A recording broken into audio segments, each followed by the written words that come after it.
What are, I guess, what are some of the things that you, I guess, we look for when we're talking about, we're taking a history and we're examining these kids, and then I think after that we can kind of get into what Clubfoot is.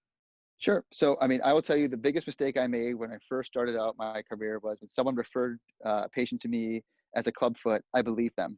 And so a couple of times I caught myself going through the 15-minute spiel to a family, and then I would uncover the baby and be like, oh, that's calcaneal valgus foot. That's not even clubfoot. Forget everything I just said. Your kid's fine. Go away. Yeah. For me, my first thing is kind of trust but verify. So my first thing when a baby is sent to me, I eyeball the baby.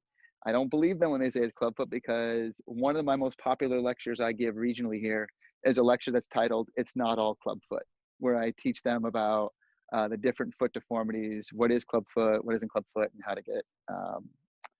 how to properly refer. So for me, the full musculoskeletal exam on a baby is 45 seconds or less. It really does not take a lot of time. And depending on what you're examining the baby for, you have to be very methodical in how you do it. For every newborn that I see, whether it's for clubfoot or anything else, I check the hips first, because that baby's got to be calm for the hip exam. So the baby stays in mom or dad's arms, fully bundled up until you are ready. And once you're ready, take the baby, put him on a nice surface. Mom and dad can be nearby, keeping them happy. Get the baby naked from the waist down, leave the diaper on to the last second, and then take the diaper off, do a quick hip exam, get your eyes at the hip level, make sure there's no difference in abduction at all. And then I put that diaper right back on. I don't want to get wet. And then I go down to the feet and make sure I got all 5 toes. And then I'll assess for the 4-foot deformities. The most common 4-foot deformities are metatarsus abductus, clubfoot, calcaneovalgus, and then finally vertical talus. I'll assess for all of those, make my way up to the knee. We already did the hips. I'll squeeze around in the belly, make sure nothing else going on around there. Up to the clavicles, make sure clavicles are present, do a quick torticollis check the fontanelles, roll the baby on their side, check the spine, look for sacral dimples, and then do a Moro, and I'm done. So that is my very quick physical exam. The history now, I can do it in reverse, because if I got a happy baby, I don't know how long I got the happy baby. So I'm just gonna take advantage and do that exam right away. I go and get the history. As far as history for clubfoot goes, there's nothing that matters. Either it is or it isn't, except for family history. But again, it doesn't matter. Clubfoot's binary for the most part. Either it is or it isn't. And then when you're talking about history, there are a couple of things that might show up on a test question where they say, which of the following is found to be related to risk for a future sibling for clubfoot? And family history is by far the most important. Maternal smoking is something that's on there. Everything else is kind of really small odds ratio, risk factors. So nothing really too much to talk about there.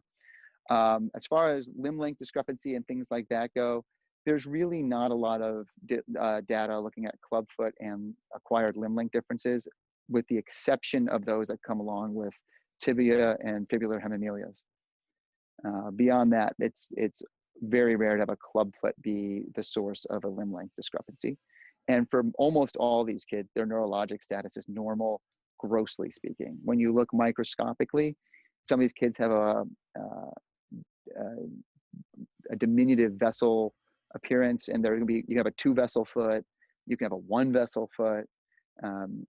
That comes into play way later, where if you ever get a late referral, you always want, and you see scars on the foot, they've been previously treated, you want to be darn well sure that someone didn't turn a 3-vessel foot into a 2-vessel foot, or a 2-vessel foot into a 1-vessel foot.